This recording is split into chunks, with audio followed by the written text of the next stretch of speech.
أعوذ بالله من الشيطان الرجيم بسم الله الرحمن الرحيم الحمد لله على ما أنعم وله الشكر على ما ألهم والثناء بما قدم من عموم نعم ابتداها وسبوغ آلاء أسداها وتمام منن والاها جمع عن الإحصاء عددها ونا عن الجزاء أمدها وتفاوت عن الإدراك أبدها والصلاة والسلام والتحية والإكرام على عبده ورسوله وصفيه وخيرته وأمينه على الوحي الذي انتجبه قبل أن أرسله وسماه قبل أن اجتبله واصطفاه قبل أن ابتعثه سيدنا ونبينا وشفيع ذنوبنا وطبيب نفوسنا وحبيب قلوبنا مولانا أبي القاسم محمد اللهم صل على محمد وآل محمد وعلى بنته وبضعته وشجنته والروح التي بين جنبيه التي يقال في السماء النورية السماوية الحانية الراضية المرضية المجتهدة المضطهدة مقهورة حقها مغصوبة إرطها مرضوضة ظلؤها فاطمة الزهراء سلام الله عليها اللهم صل على محمد وعلى بالها وبنيها والسر المستودع فيها لا سيما على بقية الله في الأرض سلام على آل ياسين السلام عليك يا داعي الله ورباني آياته السلام عليك يا باب الله وديان دينه السلام عليك يا خليفة الله وناصر حقه السلام عليك يا حجة الله ودليل إرادته بهم نتولى ومن عدائهم نتبرأ إلى الله أما بعد فقد ورد في زيارة 40 وبذل فيك مهجته ليستنقذ عبادك عن الجهالة وحيرة الضلالة صلوات اللهم صل على محمد وآل محمد محمد نعرہ حیدری نعرہ صلوات ایک بار مادہ بلند صلوات بھیجی اور محمد و آل محمد ابھی یہ اطلاع ملی ہے کہ ہمارے ڈاکٹر فراز صاحب کا بھتیجا بڑے بھائی کا لڑکا بری طریقے سے اس کی ناک میں چوٹ آئی ہے ہڈی ٹوٹ گئی ہے ڈاکٹر نے ابھی آپریشن کے لیے کہا ہے حرم ابوالفضل عباس ہے تمام مریضوں کی صحت یابی کے لیے خصوصاً ان جوان سال بچے کی صحت یابی کے لیے 5 مرتبہ صلوات بھیجیں اللہم صلی علی محمد وآل محمد وعجل فرجہ اللہم صلی علی محمد وآل محمد وعجل فرجہ اللہم صلی علی محمد وآل محمد وعجل فرجہ اللہم صلی علی محمد وآل محمد وعجل فرجہ اللہم صلی علی محمد وآل محمد وعجل فرجہ ایک صلوات بھیجیے اور محمد اس صلوات کے صدقے میں خداوند عالم تمام مریضوں کو بالخصوص مریض منظور نظر کو شفاء کامل و عاجل عطا فرمائے. ایک اور صلوات بھیجیے.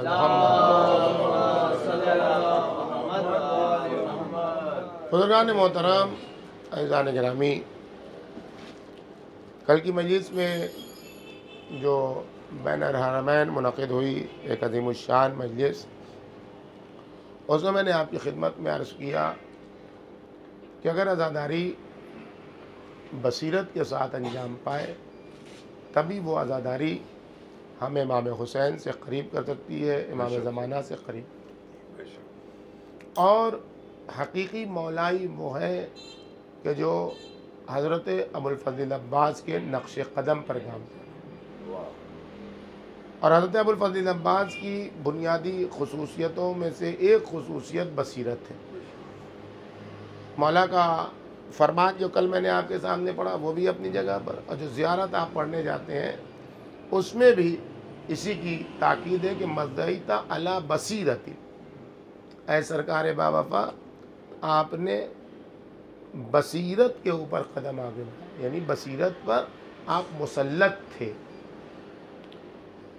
یہ بصیرت ایک ایسی دولت ہے کہ نہ آپ کو وہ اصول دین میں ملے گی، نہ وہ آپ کو فروع دین میں ملے گی. ہم دیکھیں اصول دین 5 ہے، اس میں کہیں بھی بصیرت نہیں ہے. فروع دین آپ 10 جانتے ہیں، ہم 53 جانتے ہیں، اس میں کہیں بھی جو ہے وہ بصیرت نہیں ہے. بھائی عبادات 10 ہیں جن کو آپ فروع دین کہتے ہیں، 10 ہیں. اس کے بعد معاملات ہیں، عقود ہیں، عقاد ہیں، وہ سب ملا کے جو توضیح المسائل میں وہ 53 ابواب ہیں. یہ 53 ابواب میں کہیں بصیرت نہیں ہے. تو جب کہیں بصیرت ہے نہیں تو بصیرت کی اتنی اہمیت کیوں ہے؟ نہ اصول دین میں بصیرت ہے، نہ فروع دین میں بصیرت ہے، کہیں نہیں بصیرت ہے. کہیں بھی آپ کو گنوایا نہیں جاتا ہے کہ اصول دین میں فلاں ایک بصیرت نہیں. بصیرت اس بستر کا نام ہے جس کے اوپر پورا دین پھیلا ہوا ہے. بصیرت کوئی ایسی شے نہیں ہے کہ ایک جگہ ہو اور اس سے آگے پھر دوسری چیز آگے بڑھے. نہیں، بصیرت اس بستر، اس میدان کا نام ہے کہ جس کے اوپر اگر اصول دین ہے تب بھی وہ کامیاب ہوگا، فروع دین ہے تب بھی وہ کامیاب ہوگا. اور اگر بصیرت کو ہٹا کے انسان اصول دین کو مانے یا فروع دین کو مانے تو نہ اس کو توحید سمجھ میں آئے گی، نہ اس کو نبوت سمجھ میں آئے گی، نہ اس کو عدالت سمجھ میں آئے گی، نہ اس کو امامت سمجھ میں آئے گی، نہ وہ قیامت کا فلسفہ سمجھ پائے گا. بصیرت اس ذات کا نام ہے جس کے اوپر، جس کے ہمراہ سارے دین کو سمجھنا ہے. اور جو سب سے بڑی چیز ہے کربلا میں، لوگ کہتے ہیں کہ امام حسین لشکر لے کے نہیں آئے تھے. آپ دیکھیں، کہتے ہیں لوگ عام طور پر کہ امام حسین لڑنے کے لیے نہیں آئے تھے. یقیناً امام حسین لڑنے کے لیے آئے تھے. یہ ایک دم بالکل غلط بات ہے کہ امام حسین لڑنے کے لیے نہیں آئے تھے. آئے تھے لڑنے کے لیے، لیکن جس میدان میں ہم سمجھتے ہیں لڑنے کے لیے آئے تھے اس میدان میں لڑنے کے لیے نہیں آئے تھے. امام حسین لڑنے کے لیے آئے تھے، امام حسین مقابلہ کرنے کے لیے آئے تھے، لیکن امام حسین علیہ السلام اس میدان میں لڑنے کے لیے نہیں آئے تھے جس میدان میں لوگ سمجھتے ہیں لڑنے کے لیے. اسی لیے جو لوگ سمجھتے ہیں کہ امام حسین اس میدان میں لڑنے کے لیے آئے تھے وہ کہہ دیتے ہیں کہ 2 شہزادوں کی جنگ تھی، ایک شہزادہ یزید، دوسرا شہزادہ امام حسین. یہ کون کہتا ہے؟ یہ وہ کہتا ہے جو سمجھتا ہے امام حسین اس جنگ میں مقابلے کے لیے آئے تھے جس کو دنیا جنگ سمجھتی ہے، اسلحوں کی جنگ. تب اس میں بحث کی جاتی ہے کہ امام حسین تو لڑنے کے لیے آئے نہیں. لڑنے کے لیے جو آتا ہے وہ اپنی طاقت لے کے آتا ہے. امام حسین تو اپنی طاقت گھٹاتے ہوئے ہیں. جتنی طاقت تھی عبداللہ ابن جعفر کو چھوڑا اور کس کو محمد حنفیہ کو چھوڑا اور سب کو چھوڑا. ایک سرکار مسلم ابن عقیل کو بیچ میں کوفے بھیج دیا. ایک سرکار وفا بچے تھے ان کو بھی لڑنے نہیں دیا. آپ دیکھیں تو آدمی کیا سمجھتا ہے کہ امام حسین لڑنے کے لیے نہیں آئے تھے. اور اسی بنیاد پر اس بات کی تحلیل نہیں ہو پاتی ہے کہ جو دشمنوں نے کہا کہ ہم آپ سے آپ کے بابا کے بغض میں لڑنے آئے ہیں، اس کی تحلیل نہیں ہو پائی ہے۔ ہم اسی بنیاد پر کہ یہ جو جنگ کرنے آئے تھے وہ حضرت علی سے دشمنی تھی، حضرت علی کو اگر ذاتی طور پر آپ بنا دیں ایک شخص، اور اس کے مقابلے میں علیہ باللہ جو دنیا بنانا چاہتی ہے یزید اور معاویہ کو ایک پارٹی، حضرت علی نے کیا کہا؟ میرے ساتھ سب سے بڑا ظلم یہ نہیں ہے کہ میری میراث چھین لی گئی، وہ تو ہے، میرے ساتھ سب سے بڑا ظلم یہ ہے کہ دنیا علی اور معاویہ کہتی ہے، یہ علی مرتضیٰ پر سب سے بڑا ظلم ہے کہ کہاں وہ جس کے وجود کا پتہ نہیں، جس کی ذات پر 4 لوگ دعوے دار تھے، ایک وہ اور دوسرا یہ کہ جس کی ذات عالم امر سے لے کے عالم خلق میں اور عالم خلق سے لے کے پھر عالم امر تک ایسی نمایاں ہے کہ کائنات میں کوئی ایسا انسان پیدا نہیں ہوا ہے آج تک جو علی مرتضیٰ جیسا ہو مصطفیٰ کے بعد۔ آپ غور کر رہے ہیں؟ بغضاً لأبی، وہ جو کہنے والا دشمن تھا وہ بھی جنگ کو اسی میں 2 پارٹی کی جنگ بنانا چاہ رہا تھا۔ جو بغضاً لأبی کہا ہے وہ یوں ہی تھوڑی کہا ہے، وہ بھی بہت بڑا چالاک ہے دشمن، بہت بڑا۔ نجس خون میں بیجا چالاکی بہت ہوتی ہے، آپ یہ سمجھ لیں، نجس خون میں بیجا باتوں کو ٹویسٹ کرنا، باتوں کو بالکل صحیح بات کو موڑ دینا، یہ نجس خون کی عادت ہے۔ بات جس ڈائریکشن پر جا رہی ہے اس کو بالکل ایسے گھما دے گا۔ اس لیے ہی کہا جاتا ہے کہ ہر ایک سے مناظرہ نہ کرو۔ مناظرہ، ابھی یہ جو سلسلہ چلا ہے یوٹیوب پر، ہم نام وام نہیں لیتے ہیں کسی کا، لیکن مجبوراً بعض موقع پر کہنا پڑتا ہے کہ یہ بعض لوگ جو کہتے ہیں کچھ بھی ہو، وہ جو ایک ہے دشمن خدا جو یاری واری بنا ہوا ہے، دیکھیں نام لیے بغیر لوگ سمجھ گئے، دیکھ رہے تھے نا، وہ مغز پر سوار ہو چکا ہے لوگوں کے کہ کہا کہ آپ کچھ بھی ہو، وہ فلاں کی دھجیاں تو اڑا رہا ہے، یہ سمجھ نہیں رہے ہو تم۔ تو ہم نہیں آنا جب میں بھی اور خم میں بھی بہت سارے لوگ ایسا سے مناظرہ نہیں کرو، یہ چاہتا ہی یہ ہے اس سے مناظرہ کیا جائے تاکہ یہ پھوڑ زبان استعمال کرے۔ باڈی لینگویج سے پتا چلتا ہے کہ کون اہل بیت کا ماننے والا ہے اور کون دشمن کا اعلی کار ہے۔ اصلاً جو اہل بیت اطہار کا چاہنے والا ہوگا وہ مناظرے میں جو سب سے بڑا کام کرے گا وہ قرآن کے لب و لہجے کو استعمال کرے گا۔ ادعو الی سبیل ربک بالحکمت والموعظۃ الحسنہ وجادلہم باللتی ہی احسن۔ اپنے دشمن سے جب بات کرو تو تمہاری زبان میں اتنی سلاست ہو، اتنی چاشنی ہو، اتنی محبت ہو کہ تمہارے مکتب کو مانے چاہے نہ مانے تمہارے آگے سجدہ ریز ضرور ہو جائے۔ صلوات بھیجیے بر محمد۔ جس کی زبان پھوہڑ ہو وہ کبھی اہل بیت کے مکتب کا مبلغ نہیں ہو سکتا ہے، کبھی نہیں ہو سکتا ہے۔ جو خدمت گزاران دین آل محمد کو گالیاں دیتا ہو وہ کبھی اہل بیت کا چاہنے والا نہیں ہو سکتا ہے، کبھی نہیں ہو سکتا ہے۔ یہ غچے میں اس دھوکے میں کبھی نہ آئے کہ وہ فلاں فلاں کو فلاں کہہ رہا ہے، تو وہ نہیں، یہ لائے جاتے ہیں اس لیے تاکہ لوگوں میں اختلاف پھیلائیں۔ جب اختلاف ہوگا، ہوا گرم ہوگی تو نہ یہ ان کی سنیں گے نہ وہ ان کی سنیں گے نہ وہ ان کی سنیں گے۔ اہل بیت ایک آرام ماحول چاہتے ہیں تاکہ اپنی بات رکھ سکے، تاکہ لوگوں کے دلوں میں بات اتر سکے۔ ایک صلوات بھیجیے محمد۔ سمجھ کر رہے بات کو؟ تو یہ بغضاً لأبی کی تحلیل کیجئے، اس کو واضح کیجئے کہ بغضاً لأبی کا مطلب کیا ہے۔ بغضاً لأبی کا مطلب نہیں کہ علی و معاویہ کہ بات تمام ہو جائے، نہیں۔ بغضاً لأبی کا مطلب یہ ہے کہ ایک طرف ابلیسیت اور دوسری طرف الہی نظام۔ بغضاً لأبی کا مطلب یہ ہے جو زیارت وارثہ میں ہے. السلام علیکہ یا وارثہ آدم صفوت اللہ، السلام علیکہ یا وارثہ نوح نبی اللہ. یزید اور یزیدیوں کو ذات علی سے دشمنی نہیں تھی، دین الہی سے دشمنی تھی، دین پیغمبری سے دشمنی تھی، آدم سے دشمنی تھی، عیسیٰ سے دشمنی تھی، ساری انسانیت سے دشمنی تھی. اس کے مقابلے میں حسین آئے تھے اور اس کے مقابلے میں حسین نے مورچہ سنبھالا تھا. جو وقت کی ضرورت تھی اس سے مقابلہ کرنے کے لیے حسین آئے تھے. ایک صلوات بھیجیے پر محمد. یہ ہے بغض ابھی. اور آپ دیکھیے حسین جو جنگ لڑنے آئے تھے وہ کون سی جنگ تھی؟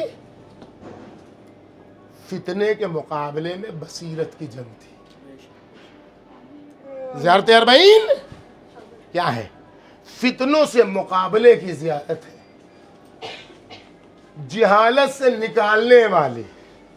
جہالت ہم نے عرض کیا کچھ ہم نے کہ جہالت علم کے مقابلے میں نہیں ہے، جہالت عقل کے مقابلے میں. ممکن ہے آدمی بہت پڑھا لکھا ہو لیکن بہت بڑا جاہل ہو، اس کے پاس ساری ڈگریاں ہوں لیکن وہ بہت بڑا جاہل ہو، اس لیے کہ اس کے پاس عقل نہیں. یزیدیت عقل سے مقابلے کے لیے آئی تھی. حسین عقل کو میدان عمل میں لے کر آئے تھے. بصیرت عقل کو استعمال کرنے کا نام ہے. بصیرت عقل کے ذریعے سے جہالت کو ختم کرنے کا نام ہے. جب بصیرت آئے گی تو گمراہی ختم ہوگی، جب بصیرت آئے گی تو سرگردانی ختم ہوگی، جب بصیرت آئے گی تو ادھر ادھر گھومنا ختم ہوگا، جب بصیرت آئے گی تو ڈائریکشن ڈائیورٹ کرنے والوں کو انسان سیدھی جہت پر لے کے جائے گا. صلوات بھیجیے محمد. یزید کیا لے کے آیا تھا؟ آپ دیکھیں امام حسین جنگ میں کیا لے کے آئے. جو جنگ امام حسین لڑنے آئے تھے اس میں ساری مضبوطی کے ساتھ ہر طریقے سے کیل کاٹے سے درست ہو کے آئے تھے. جو جنگ امام حسین لڑنے آئے تھے اس میں کوئی اپنے اسلحے کو امام حسین نے چھوٹا نہیں کیا، کسی اسلحے کو امام حسین نے کم نہیں کیا. کس لیے آئے تھے؟ کر کیا رہا تھا یزید؟ یزید کر یہ رہا تھا کہ جو بعد میں عبداللہ ابن حنظلہ نے بتایا کہ یزید دین کے نام پر رشتوں کے تقدس کو ملیا میٹ کرنے آیا تھا. یزید دین کے نام پر انسانی اقدار کو پامال کرنے کے لیے آیا تھا. یزید دین کے نام پر شراب پیش کر رہا تھا. یزید مصطفیٰ کی شریعت سے کھلواڑ کے لیے آیا تھا. بھائی بہن کا رابطہ کیا ہوتا ہے؟ اس کو ختم. بھائی بہن کا رابطہ ہو جائے بدکاری کا رابطہ، ماں بیٹے کا رابطہ ہو جائے بدکاری کا رابطہ. یزید لے کے آیا، یہ سسٹم لے کے آیا تھا. یزید کے اپنے گھر میں اس کی بہن محفوظ نہیں تھی، پھوپھی محفوظ نہیں تھی. ماں کو تو کچھ پتہ ہی نہیں کتنی ماں تھی، وہ تو مولوی دیگر. یہ سب لوگ محفوظ نہیں تھے یزید کے گھر میں. اور اسی سسٹم کو اور اسی نظام کو یزید پوری دنیا میں پھیلانا چاہ رہا تھا. یہ جو یزید نے صرف نہیں کیا ہے، یزید سے پہلے یہ کام آہستہ آہستہ اندر اندر ہو رہا تھا. یزید سے پہلے آہستہ آہستہ، لیکن اس پر دین کا ملمہ چڑھا ہوا تھا. اندر خانے ہو رہا تھا، دین کا ملمہ چڑھا ہوا تھا. اس لیے لوگ تقدس جو کل میں نے آپ کے سامنے کہا، تقدس پر جان قربان کر دو. تقدس ہمارے لیے ریڈ لائن ہے. کوئی ہماری ریڈ لائن پر اگر ٹیڑھی نگاہیں اٹھا کر دیکھنے کی کوشش کرے تو اس کی آنکھیں نکال لو. لیکن کوئی تقدس مابی کا چولا اوڑھ کے آئے تو تم بصیرت کا لباس پہن کے اس کے چولے کو نوچ کر اس کے فتنے کو ظاہر کر دو. صلوات بھیجیے محمد وآل محمد. یزید آیا تھا کس لیے؟ رشتوں کے تقدس کو پامال کرنے کے لیے. بھائی بہن کا رابطہ، ماموں بھانجے کا رابطہ، چچا بھتیجی کے رابطہ، چچا بھتیجے کا رابطہ، بھائی بھائی کا رابطہ، ماں بیٹے کا رابطہ، بیٹے ماں کا رابطہ. یہ سارے رابطے ہیں، یہ سارے رشتے ہیں. یہ رشتے جب ختم ہو جائیں گے اور رشتوں کے اقدار جب ختم ہو جائیں گے، آپ دیکھیں آج کے دور میں کیسے یزیدیت پھیلی ہوئی ہے. آج کے دور میں یزیدیت کیسے پھیلی ہوئی ہے؟ ریلیشن شپ کے ذریعے سے، ماں باپ کی بے احترامی کے ذریعے سے. یہ سماج میں یزیدیت ہے. جس سماج میں اولاد اپنے ماں باپ کا احترام نہیں جانتی ہے، وہ دیکھنے میں عزادار ہے. وہ دیکھنے میں عزادار ہے. وہ اربعین کی زیارت کر لے، 500 میل تک جنت کی خوشبو پہنچتی ہے. اب جہاں کا میل ہے وہاں کا میل، آخرت کا حساب ہمیں معلوم بھی نہیں اور کوئی بتا بھی نہیں سکتا. اور ماں باپ کی نافرمانی کرنے والا جنت کی خوشبو بھی نہیں سونگھ پائے گا. کتنا دور ہے جنت سے؟ کچھ کر لے. آپ دیکھیں یہ کیا ہے، یعنی ماحول میں ریلیشن شپ، بدکاری، بے حیائی، رشوت خوری، سود بازار، حرام خوری، حرام کاری، یہ ساری چیزیں. اور اس کو اچھا اچھا نام دے دینا، نام اچھا نام دے دینا، برانڈڈ کر دینا اس کو. دیکھیں یزید ساری چیزوں کو برانڈڈ کیے ہوئے تھا. سود کا بازار، وہ تو ہم بزنس کر رہے ہیں، بزنس میں تو فائدہ لیا ہی جاتا ہے. رشوت، وہ تو ہم ہدیہ دے رہے ہیں. ہم دیکھیں ریلیشن شپ، وہ تو ایک کالج، ایک اسکول، ایک تو جوانی ہے، یہ تو ہوتا ہی رہتا ہے. یہ تو ہوتا ہی رہتا ہے. یعنی تقدس کو نیچے کر دو، اور جو بیجا تقدس ہے اس کو ایسے کر دو. کہتے ہیں نا کہ ایک آدمی تھا ایران میں ٹماٹر کو کہتے ہیں گوجے فرنگی. باہر سے آیا تو فرنگی یعنی غربی، گوجے فرنگی کہتے ہیں ٹماٹر کو.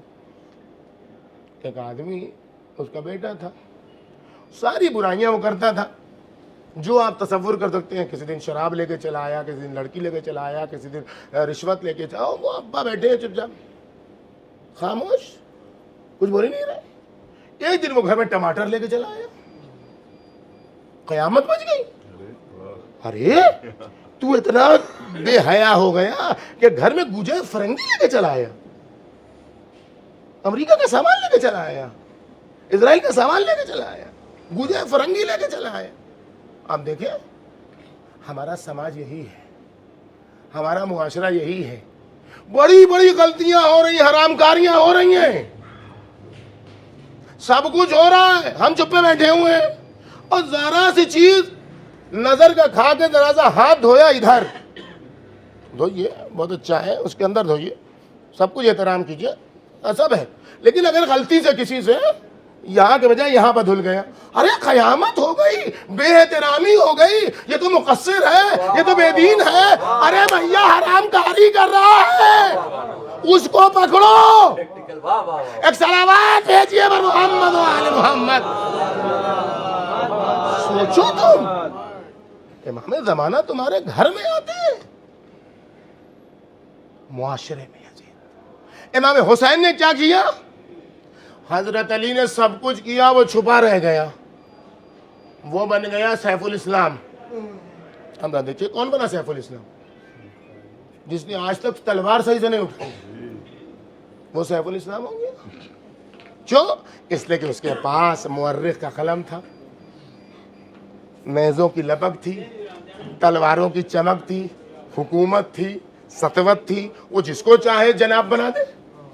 آپ دیکھیں یہ حکومت ہے، جو سب کچھ آج بھی آپ دیکھ لیجیے وہی حکومت کی بنیاد پر سب کچھ ہو رہا ہے. وہ سیف الاسلام بن گیا.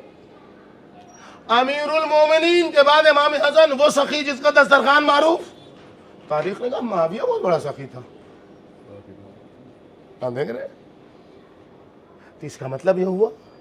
اچھا تاریخ وہی لکھتی ہے جو حکومت لکھواتی ہے. تاریخ سے مجھے تلاش ہے، تاریخ میں صداقت کی قلم بہتوں کا جھوٹا ہے، کیا کیا جائے؟ آپ سوچیں تو تاریخ سے نچوڑ کے مطالب نکالنا، تاریخ کے بین السطور پڑھنا بڑی مشکل کہانی ہے، تحلیل تاریخ. تو امام حسین نے یہ دیکھا کہ تاریخ کو تلوار کے بغیر کچھ سمجھ میں نہیں آتا ہے. اچھا مدینے میں کیوں نہیں رکے؟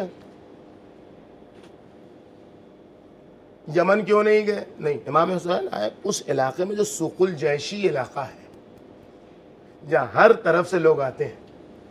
امام نے جو سلسلہ بنایا, اور یہ اس کے اوپر یہ پوری بحث ہے کہ کیوں امام حسین نے اسی سمت جنگ کو موڑا. یہ کبھی موقع آیا تو جتنی جنگیں ہوئی ہیں اسلام کی رسول اللہ کے بعد, سب رسول اللہ کے ڈائریکشن کے خلاف ہوئی ہیں. اور امیر المومنین سے لے کے امام حسن تک, اور امام حسن کے بعد امام حسین نے جو جنگ کی ہے رسول اللہ کے ڈائریکشن پر.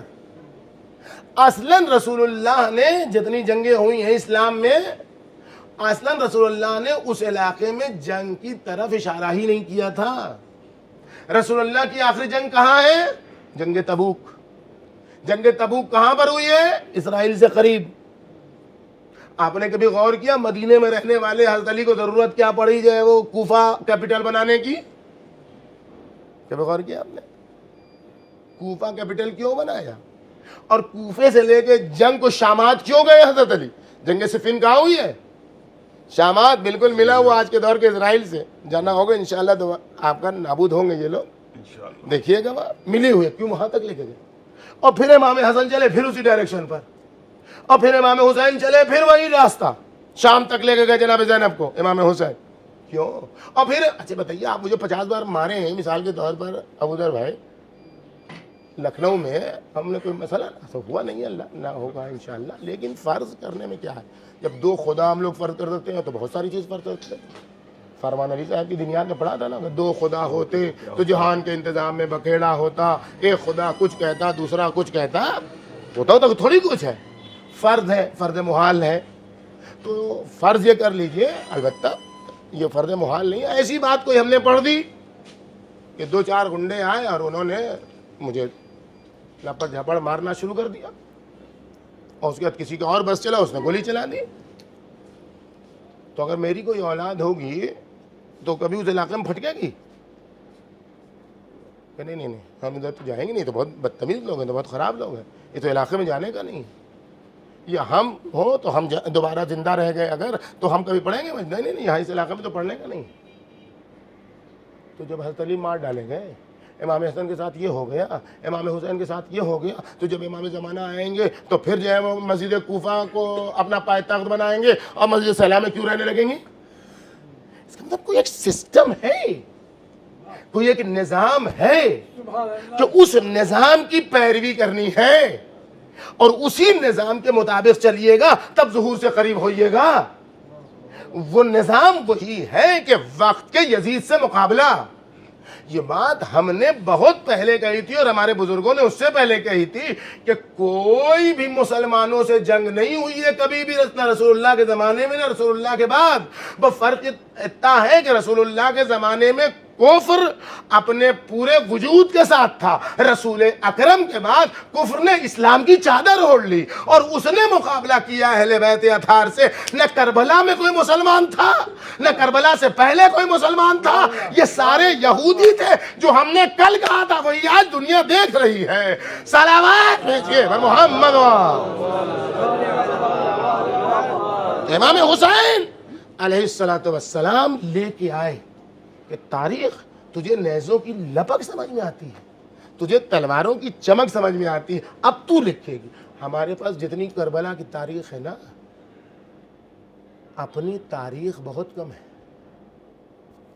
یہ جتنے واقعات ہیں کربلا میں واقعات کے, وہ سب یزید کے لشکر والوں نے لکھے ہیں. یہ حمید ابن مسلم جس کو آپ بہت اچھا سمجھتے ہیں لوگ, کہ بہت حمید ابن مسلم یا حمید ابن مسلم شمر کے لشکر کا ایک سپاہی ہے, اور وہ نامہ نگار تھا, وہ لکھتا رہتا تھا سب کچھ. ایسے کتنے واقعات ہیں, یہ سب انہوں نے لکھا ہے. اب امام حسین جس جنگ میں آئے تھے تو یہ جنگ ضرورت تھی ظاہری جنگ کی, اور ظاہری جنگ وہی نیزوں کی چمک اور تلواروں کی لپٹ, تو اس کو امام حسین نے کنٹرول کیا.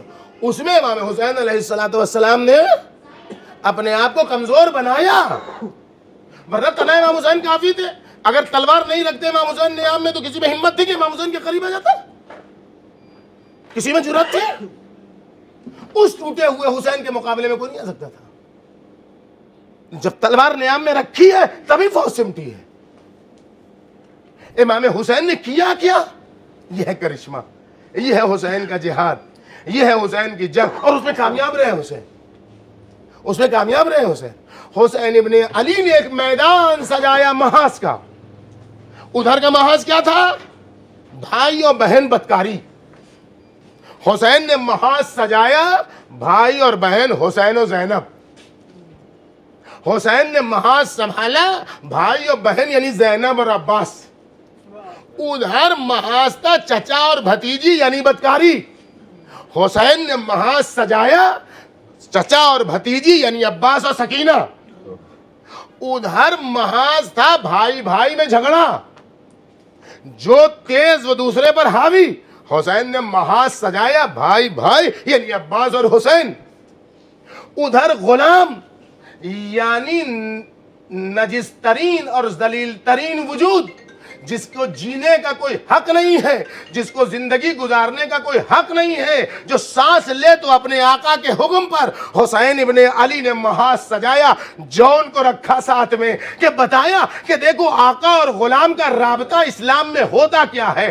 کربلا پوری سجائی حسین نے بصیرت کے محاذ پر کہ یزیدیت سے مقابلہ جب ہو تو جہاں رشتوں کا تقدس پامال ہو رہا ہے، وہاں حسینیت ایسا محاذ سنبھالے کہ ایسا رابطہ بنے کہ بھائی بھائی کا رابطہ کیا ہوتا ہے، بھائی بہن کا رابطہ کیا ہوتا ہے، چچا بھتیجی کا رابطہ کیا ہوتا ہے، زوجہ شوہر کا رابطہ کیا ہوتا ہے، ماموں بھانجے کا رابطہ کیا ہوتا ہے۔ یہ رابطہ دنیا میں آئے تاکہ دنیا سیکھے اسلام حسین کے پاس ہے، یزید کے پاس نجاست کے علاوہ کچھ نہیں ہے۔ صلوات بر محمد۔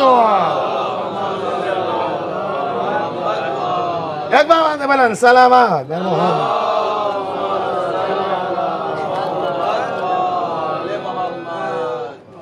حیدری حیدری محمد وآل محمد بلند تر صلوات۔ اب محاذ کو دیکھیے امام حسین کے، تب زیارت اربعین کا یہ جملہ سمجھ میں آئے گا، بدل فیکا موجتا۔ حسین کا خون کوئی معمولی خون ہے کیا؟ یہ چھوٹی چھوٹی باتوں کے لیے حسین، اسی لیے حسین کے بعد اب کبھی ایسا خون نہیں بہے گا۔ اب خون بہانا ہے، اب خون بہنا نہیں ہے۔ آگے سمجھ لیجیے، اب امام زمانہ کا انتظار یعنی کیا مطلب؟ انتقام۔ امام زمانہ یعنی کیا مطلب؟ سار اللہ۔ ہم دیکھیں یعنی اب خون بہانے کا نہیں ہے کہ اپنا خون بہا دو، اب دوسروں کے خون بہانے کی نوبت ہے۔ اور وہ بھی دیکھیے آپ کو، ہم ان چیزوں کو نہیں سمجھتے ہیں۔ ہم سمجھتے ہیں ہم نے رو لیا ہمارا کام ہو گیا۔ رونا پہلا زینہ ہے، رونا پورا اوج سریا بجانا نہیں ہے۔ رونے کے ذریعے سے دیکھیے کسی کا موت ہوئی، اب کرنا کیا ہے؟ کسی کی یہاں موت ہوئی، آپ گئے اس سے، اقل التعزیہ کیا ہے؟ یعنی کم ترین تعزیت کیا ہے؟ غمزدہ کو اپنا چہرہ دکھا دو، یہ ہے اقل التعزیت۔ آپ گئے، میرے یہاں کوئی مر گیا، آپ آ گئے، ہم لپٹ گئے، آپ وہاں پر بیٹھ گئے، یہ غمزدہ کے دل کو سکون ملتا ہے۔ یہ پہلا مرحلہ ہے۔ اور میرے ابا مر گئے، اللہ ان کو غریق رحمت کرے، آپ کے مرحومین کو بھی اللہ غریق رحمت کرے۔ ہم باہر سے آئے، ہم باہر سے آئے، کہیں تھے نہیں تھے، ہم باہر سے آئے۔ ایک صاحب سے میں نے کہا کہ پٹرا جو ہے وہ کم پڑ گیا ہے، لا دیجیے گا۔ تو ایک وہ آدمی ابھی میرے پاس وقت نہیں، ہم جا رہے ہیں، تو میرے دل پہ کیسی چوٹ لگے گی؟ اور ایک سے ہم نے کہا لا دیجیے گا، جی جی مولانا صاحب لا دیں گے، پٹرا کم ہو گیا، ارے ہم فوراً لے آئیں گے۔ اب جو ہم وہ گئے تو جنازہ دفن ہو گیا، واپس نہیں آئے۔ آپ ان سے کہیے گا کہ بہت چاہنے والے آپ کے، آپ تعزیہ خانے میں بیٹھ جائیے، عزا خانے میں بیٹھ جائیے، جو مرحوم کے لیے فرش بچھایا گیا ہو تو بیٹھ جائیے، لیکن جو مدد آپ سے چاہیے پٹرے کی، تو آپ 2 دن کے بعد پلٹ کے آئے۔ ہم جو کہتے ہیں نصرتی معدۃ لکم، اے مولا امام زمانہ ہماری مدد آمادہ ہے آپ کے لیے۔ یعنی اس کا مطلب یہ کہ یہ کہنے سے نہیں ہوگا، کہ مولا نصرت آمادہ ہے. نصرت کر کے دکھانا ہوگا, مدد کر کے دکھانا ہوگا.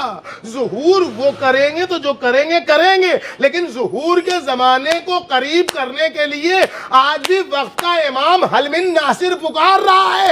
اتنے کان کو علی اصغر کی طرح باشعور بناؤ کہ اپنے مولا کی آواز پر لبیک کہہ سکو. صلوات بر محمد. ہم کہاں ہیں؟ اب محسوس کریں کہ ہمیں دھوکے میں رکھا گیا ہے. اس لیے کہ اگر ہمارے پاس علم آ جائے گا حسینی تو پھر کوئی ہمارے پیچھے نہیں چلے گا. کسی کو سمجھ میں نہیں آیا وہی بصیرت ایجاد کرنے کے لیے جناب زینب کو. ایک بات بتائیے آپ مجھے, امام حسین نے خود کہا ہے مکے میں آخر وقت میں جب لوگوں نے کہا کہ کہاں جا رہے ہیں ان حالات میں آپ سوچئے ذرا اس بات. امام حسین کے جملے کی بات میں کر رہا ہوں, حماد شمع کا یہ جملہ نہیں ہے. مراد رضا نہیں کہی کہ غلط بول دیا ان کو سمجھ میں نہیں آیا تھا. مراد رضا نہیں بول رہا ہے, کوئی فقیہ عالم نہیں بول رہا ہے کہ اس کو سمجھنے میں عبارت عربی کی مشکل ہو گئی, اس نے کچھ اور معنی کہتے. امام حسین بول رہے ہیں. تاریخ میں کیا کہا جب روکا گیا امام حسین کو تو کیا کہا؟ ان اللہ شاہ یرانی قتیلہ, اللہ چاہتے ہیں مجھے قتل ہوتا ہوا دیکھے اس لیے میں جا رہا ہوں. اچھا جا رہے ہیں قتل ہونے کے لیے, تو ان بچیوں کو, ان بیویوں کو, ان کو کیوں لے جا رہے ہیں؟ ان کو چھوڑ دیجیے, معلوم ہے وہاں کیا ہوگا. ان اللہ شاہ یراہن سبایا, اللہ چاہتا ہے ان کو اسیر ہوتا ہوا دیکھے. امام حسین کا جملہ ہے. آپ سچ بتائیے, اللہ چاہ رہا تھا امام حسین قتل ہو جائے؟ بولیے, جواب دیجیے. تو اللہ چاہ رہا تھا امام حسین قتل ہو جائے, تو وہ لوگ جو کہتے ہیں صحیح کہتے ہیں نا کہ یزید کو دعا دیجیے کہ اللہ کی مشیت کو اس نے استعمال کر دیا. یزید تو دعا دینے کے قابل ہے, یزید پہ لعنت کیوں؟ امام حسین کا جملہ ہے, حماد شمع کا جملہ نہیں ہے. اگر یہ ہے امام حسین کا جملہ اور یہ لفظوں مفاہیم کو سمجھو کیا کہہ رہے ہیں حسین. اور وہ جو کہا ہے امام حسین زیارت اربعین میں کہ انسانیت ڈوب رہی تھی, بندگی ڈوب رہی تھی. کہاں ڈوب رہی تھی؟ کس چیز میں ڈوب رہی تھی؟ کہ حسین کہہ رہے ہیں کہ اللہ چاہتا ہے مجھے قتل ہوتا وہ دیکھے, تو یزید کو دعا دو بھیا کہ یزید تیرا شکریہ کہ تو نے حسین کو قتل کر دیا, ورنہ اللہ کی مشیت میں خلل پیدا ہو جاتا. کہیے گا, کہیے گا. اور جو اللہ یزید تیرا بڑا شکریہ کہ زینب کو بے مقنع چادر کر دیا, اسیر بنا لیا, ورنہ جو ہے اللہ کی مشیت میں خلل آ جاتا. اللہ چاہ رہا تھا. سماج کی زبوں حالی, سماج کی فکری مجبوری و مصیبت, سماج کا فکری انحطاط کہ حسین ابن علی کو یہ کہنا پڑا. یعنی سماج میں اتنا شعور بیدار نہیں ہو سکا کہ حسین سمجھائیں کہ حالات ایسے بگڑ چکے ہیں کہ اس میں حسین کو خون دینا لازم ہو گیا ہے. حسین زینب کو لے کے جا رہے ہیں اس اسیری کے سائے میں بصیرت ایجاد کرنے. کربلا سے پہلے تک کچھ سمجھ ہی میں نہیں آیا کسی کے, اسی لیے بعض لوگوں نے کہتے حسین بڑے ضدی تھے. یہ عدم معرفت کا نتیجہ ہے. اس لیے کہ جب چیز ایک موقف جس کو میں دیکھ رہا ہوں, جس کو میں سمجھ رہا ہوں, جس کے نتیجے سے میں واقف ہوں, آپ مجھے 580 مرتبہ کہیے کہ تم یہ راستہ چھوڑ دو.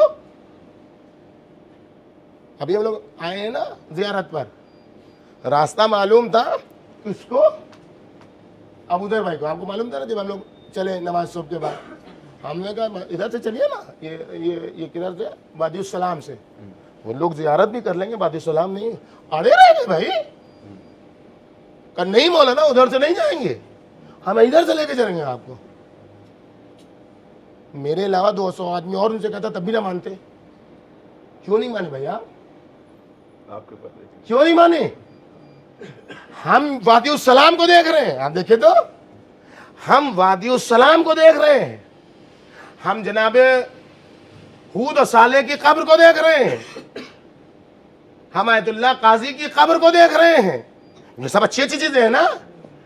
لیکن راہ آشنا ابو ذر کنتوری کیا دیکھ رہے تھے کہ اس راستے سے چلیں گے تو اس میں تو ظاہر دوبارہ آ کے زیارت کر لے گا, اگر موقع ملا اس میں نہ ملا 40 کے بعد آئے گا پھر کر لے گا. لیکن اگر اس راستے سے لے کے گئے تو اس میں ڈاکٹر معصومی جیسا سن رسیدہ بھی ہے, اس میں بچے بھی ہیں, اس میں عورتیں بھی ہیں. 15 کلومیٹر ایکسٹرا چلنا پڑے گا جس میں نہ پانی ہے نہ کچھ ہے. اس لیے مولانا مراد رضا کی بات کو نہیں مانو, بولا سرباب ماما ہے. ہم دیکھ رہے ہیں بات کو, اس لیے کہ یہ راہ آشنا نہیں ہے, لے چلو دوسرے راستے سے. اور جب دوسرا راستہ 20 منٹ میں آ گیا تب پتا چلا کہ ابو ذر کنتوری میری بات کیوں نہیں مان رہے تھے. اس لیے کہ ان کو معلوم تھا کہ ان کی بات ماننے میں نقصان ہے. ابھی مولانا اچھا کہیں چاہے برا کہیں, جب مقصد تک پہنچیں گے تب معلوم ہوگا. اب دنیا کو سمجھ ہی میں نہیں آ رہا تھا کہ زینب کی ضرورت کیا ہے, ایک عورت کیا کرے گی, ایک خاتون کیا کرے گی, ایک ضعیف جسم و جسمانیت والی عورت کیا کرے گی. لیکن جب کوفے کا بازار آیا, جب یزید کا دربار آیا, جب شام کا دربار آیا, تب دنیا سمجھی حسین کیوں کہہ رہے تھے زینب کربلا کی ضرورت ہے. صلوات بر محمد. ایک بار آواز بلند, صلوات بر محمد. نعرہ حیدری, نعرہ رسالت, نعرہ صلوات. محسوس کر رہے ہیں کہ بعد میں پتا چلا, کیوں پتا چلا کربلا میں کیا ہوا تھا. پہچانی امت کہاں گر چکی تھی, کہاں ڈوب چکی تھی امت. جو امام حسین اس کو ڈوبتے ہوئی امت کو نکالے دے. امام حسین کو کسی نے نواسے رسول کی بنیاد پر قتل نہیں کیا ہے. یہ معلوم ہے کہ نہیں آپ کو؟ معلوم ہے نہیں. امام حسین کو کربلا میں نواسے رسول کے عنوان سے قاتل نہیں کیا گیا ہے. سب جان رہے تھے کہ نواسے رسول ہے, لیکن نواسے رسول کو نہیں قتل کیا ہے.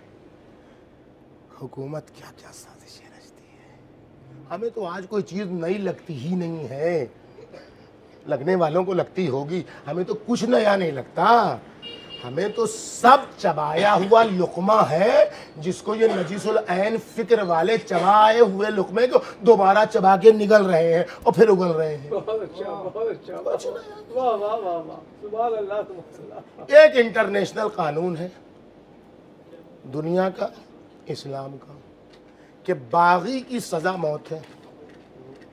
نظام سسٹم سے جو ٹکرائے اس کی سزا موت ہے. بغاوت جو کرے اس کی سزا. اسلام کا بھی قانون ہے, اسلام کا بھی قانون اور انٹرنیشنل لا بھی. کسی میں جرات نہیں تھی کہ حسین پر ہاتھ ڈال سکے. ضرورت تھی اس بات کی کہ ایک انٹرنیشنل اور اسلامی لا کو غلط طریقے سے استعمال کرایا جائے. حکومتوں کے حاکم کے پاس چہرہ ہی نہیں کہ اپنی بات منوا لے. پرانے زمانے سے چلا آیا ہے کہ حاکم جو ہوتا ہے اتنا بدکار, بدسریج, بدتینت, بے حیا ہوتا ہے کہ وہ اپنی بات پبلک سے منوا ہی نہیں سکتا ہے.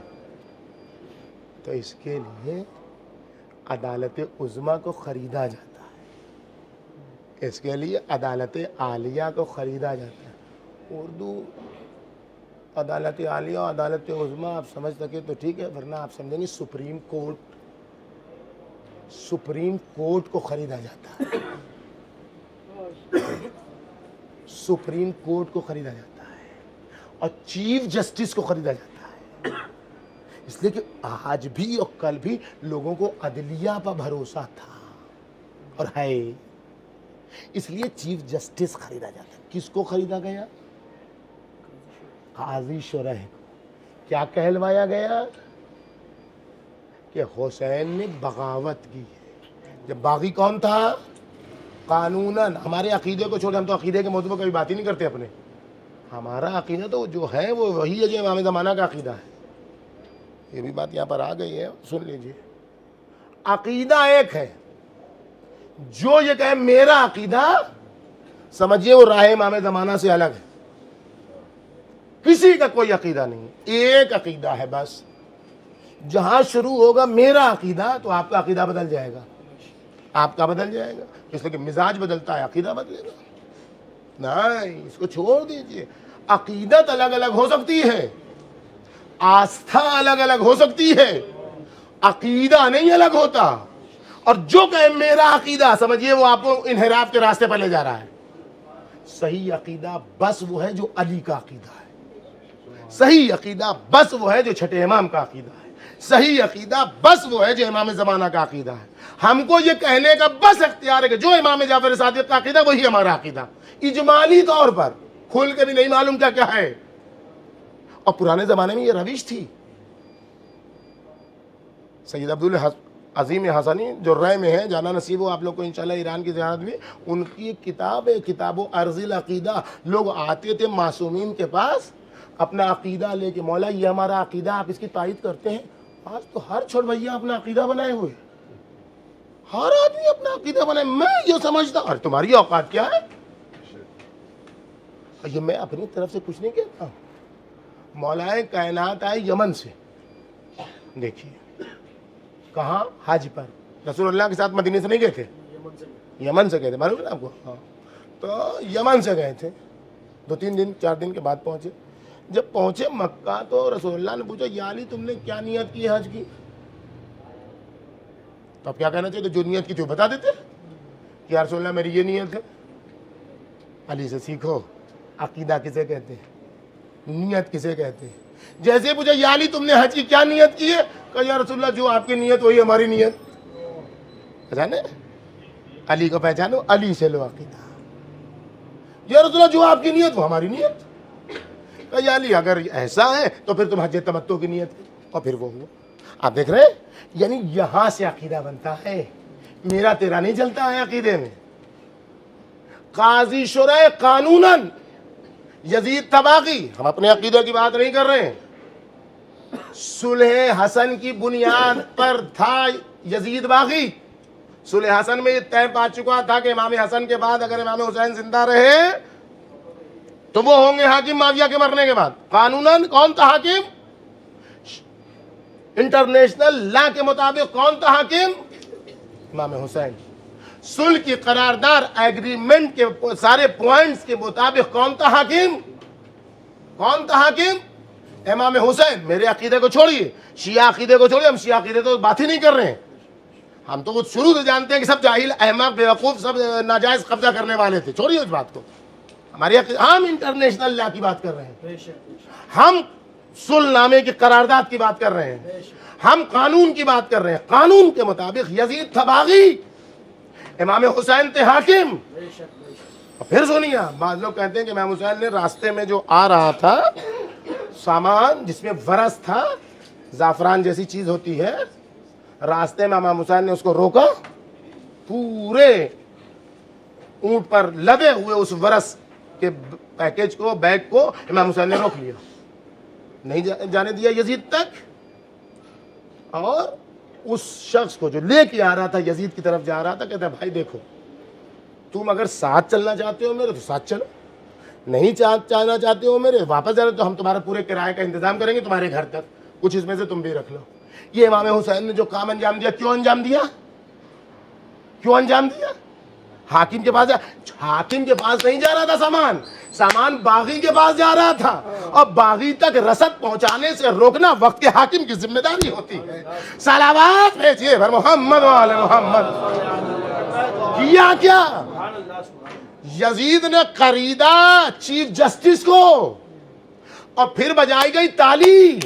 جو قاضی کہے گا وہی مانا جائے گا، جو چیف جسٹس کہے گا وہی مانا جائے گا. چیف جسٹس غلط نہیں بولتا ہے. پہلے عدالت عالیہ کو سپریم کورٹ کو خریدا جاتا ہے اور خریدنے کے بعد جھوٹا قانون بنوایا جاتا ہے اور پھر آستھا کی دعائی دے کر اپنے پاس لایا جاتا ہے. یہ کوئی آج کی بات تھوڑی ہے. ہم تو پرانے زمانے سے دیکھ رہے, عدالتیں بھی بکی ہے, قاضی بھی بکا ہے. صلوات پر محمد و آل محمد. اور یزید کے حق میں فیصلہ کہ حسین باغی اور یزید خلیفۃ المسلمین. امت مسلمہ کا انحطاط دیکھا آپ نے؟ اب سمجھیے زیارت اربعین میں لیستنقذ عبادک کا مطلب یہ ڈوب رہی تھی, اتنی ڈوب چکی تھی یہ انسانیت کہ یزید کو مان لیا خلیفۃ المسلمین. کوئی یزید چھپا ڈھکا تھا؟ امت نے مان لیا یزید کو خلیفۃ المسلمین اور حسین کو مان لیا باغی. اور سب باغی کو قتل کرنے آئے تھے, فرزند رسول کو نہیں.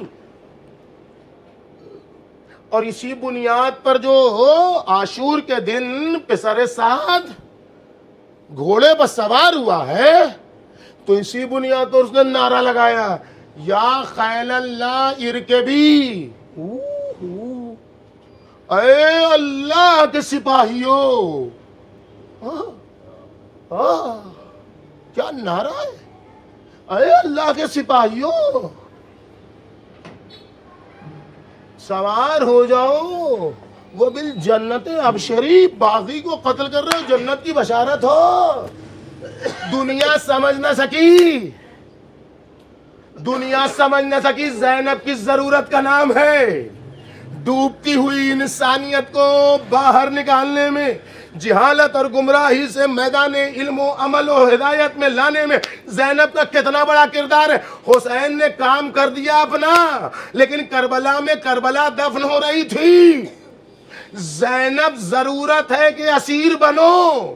اگر زینب کو نہ لاتے تو زینب اسیر نہ بنتی, اور اسیر نہ بنتی تو شام تک نہ پہنچتی. ضرورت تھی بنو. اب سمجھ میں آیا ان اللہ شایراہن سبایا کا مطلب اللہ چاہتا ہے اسیر بنو تاکہ اس باغی کے چہرے سے اسلام کی نقاب نوچو, خلیفۃ المسلمین کی نقاب نوچو اور اس کے خانے کو معین کرو. زحمت اٹھا کے, پریشانی اٹھا کے, دغدغہ اٹھا کے, تماچے کھا کے, پسے گردن ہاتھ بندوا کے کربلا کو کھینچتی ہوئی زینب کبریٰ شام تک لائی. اور یزید کتنا بڑا دبنگ ہے. آج اس پوری دبنگ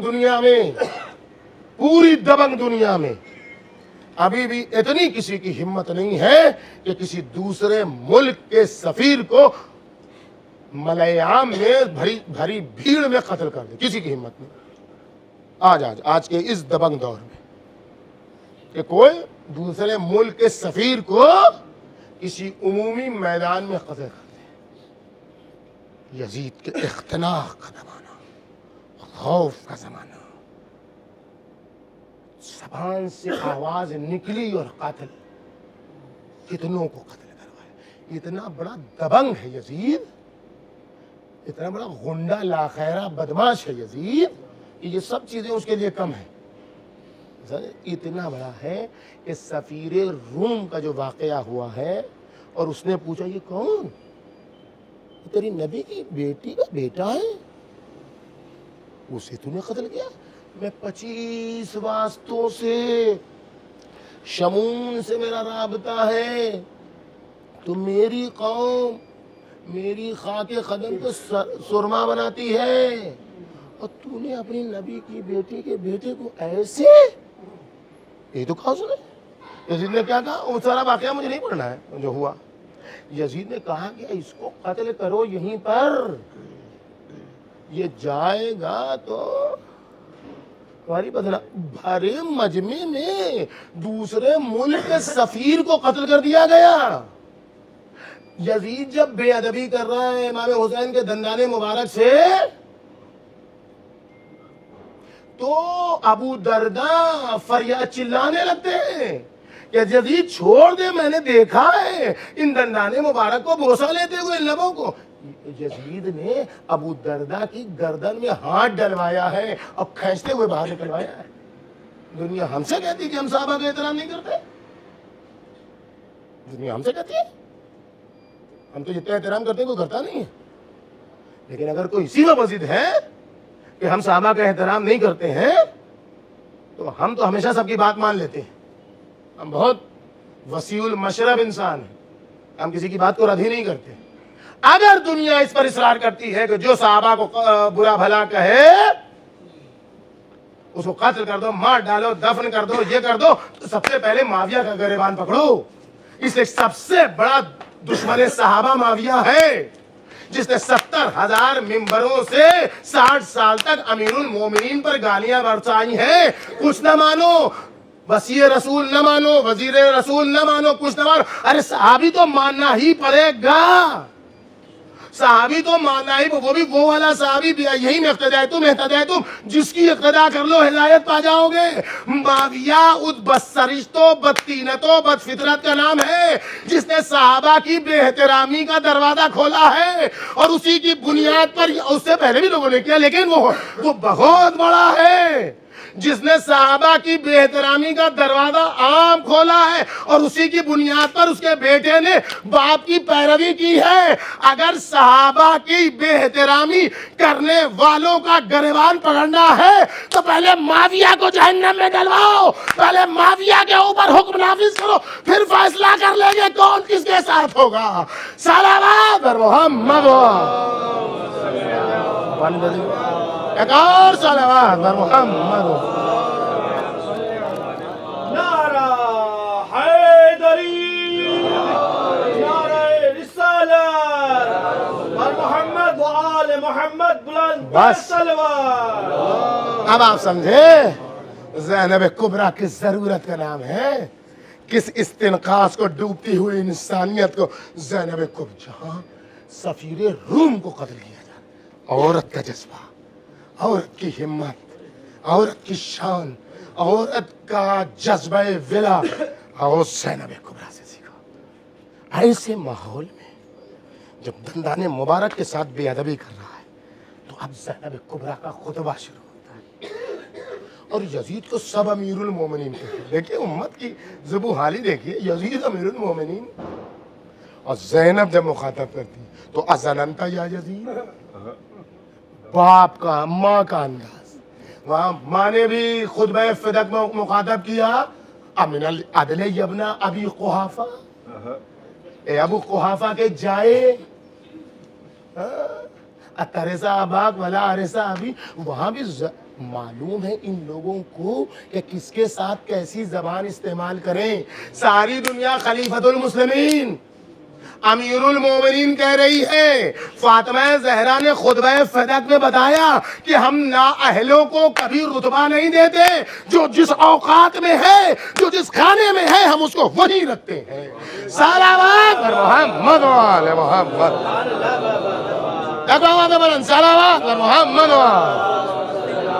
اور اب اسی ماں کی بیٹی جس نے خطبہ فدق فاطمہ زہرا کو کہ بیٹی جناب زینب کو عقیلہ کیوں کہتے ہیں, بہت سارے معنی ہیں, لیکن ایک معنی عقیلہ, عقیلہ بنی ہاشم کیوں کہتے ہیں.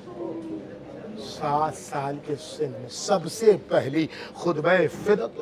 آج کے بڑے سے بڑا عربی داں خطیب اور عربی جاننے والا زبان اس کی لڑکھڑاتی ہے خطبے کو دہراتے ہوئے, لیکن تاریخ کہتی ہے کہ فاطمہ زہرا نے 7-8 سال جو بھی سن تھا اس وقت جیسے ہی ماں نے وہ خطبہ پڑھا, پورا خطبہ زینب کو ازبر تھا, اور لوگوں نے زینب کبریٰ سے خطبے کو نقل کیا. یہ خطبہ جس کے وجود میں اتر گیا تھا اس 3 سال میں, وہ زینب شام کے بازار میں اور شام کے دربار میں 700 کرسی نشینوں کے مقابلے میں زینب مخاطب ہو گئی کہ ازننت یا یزید. ارے خلیفۃ المسلمین بھول گئی, امیر المومنین بھول گئی, سب بھول گئی. کہا یزید تاکہ بتائے تیرا یہی خانہ ہے کہ تجھے نام سے پکارا جائے, جو ضمیر فروش ہوگا وہ تجھے لقب دے گا, جو فاطمہ کی بیٹی ہوگی تیری اوقات بتا کے نام لے گی. صلوات بر محمد. صلوات بر محمد. الزمن کا یا یزید، اے یزید کیا تو یہ گمان کرتا ہے کہ یہ دنیا تیرے مطابق ہے تو اللہ تجھ پر مہربان ہے، شانے اچکا رہا ہے، ناک پھلا رہا ہے، یہ سمجھ کہ اللہ تجھ سے راضی ہے؟ نسیت قول اللہ عز و جل، اللہ کے قول کو بھول گئے۔ اب پورا خطبہ یا خطبہ پڑھنے کا وقت تھوڑی ہے، نہ موضوع ہے خطبہ، یہ تو مجھے استنقاص 40 میں زینب نے کیسے نکالا، کھانا کیا بن گیا؟ حسین باغی، یزید حاکم، زینب کربلا۔ یہی میں کہتا ہوں کہ عزاداری کو امام باڑے میں چھوڑ کے نہ جاؤ، ماتم کو عزا خانے میں چھوڑ کے نہ جاؤ، 40 کو کربلا میں چھوڑ کے نہ جاؤ، ساتھ لے کے چلو زینب کی طرح۔ زینب کھینچ کے لائی کربلا کو شام تک، اس کے بعد وہ قیامت کی زینب کبریٰ نے دنیا آج تک سمجھ۔ ایک جملہ کہا صدیقہ صغریٰ نے، امن العدل یبن الطلقاء، اے آزاد شدہ لوگوں کی اولاد۔ یہ جملہ آپ سمجھتے ہیں کیا ہے؟ بنی امیہ کے لیے یہی ایک جملہ ناسور تھا، ناسور۔ سن لیجیے 2 منٹ، اگر دیر ہو جائے تو معاف کیجیے گا، صلوات بھیجیے اور محمد یبن الطلقاء۔ یہ سن لیجیے اتنی بات کہ تاریخ میں کیا ہوا ہے اور کیا چھپایا گیا ہے اور کیا کیا ہے نبی کی نواسی نے، علی کی جائی نے، اور حسین کیوں لے، اور کیوں اللہ چاہتا تھا کہ زینب اسیر ہو۔ دنیا کیا سمجھے گی کہ زینب اسیر ہو؟ اللہ چاہتا ہے، علیہ باللہ۔ حسین کی مجبوری تھی کہ حسین وہ حقائق کھول کر شعور نہیں دے رہا تھا۔ جو دنیا کہہ رہی ہے حسین کہاں جا رہے ہو، اس دنیا کو سمجھ میں آئے کہ زینب کیوں جا رہی ہے؟ آپ سوچ رہے ہیں؟ فتح ایک قانون ہے شریعت کا، عرب کا بھی، کہ کوئی کسی کے اوپر قبضہ کر، جنگ ہو رہی ہے تو جنگ ہوتے ہوئے کوئی پکڑ لیا گیا، کوئی جارحانہ طور پر حاکم بن کے تسلط حاصل کر کے آ رہا ہے کہیں، تو اس پورے علاقے کے لوگ غلام ہو جاتے ہیں، اور جو غلام ہو گئے تو اگر ان کو آزاد کر دیا گیا تو ایک ولایت آتی ہے، اس کو کہتے ہیں ولائے عتق۔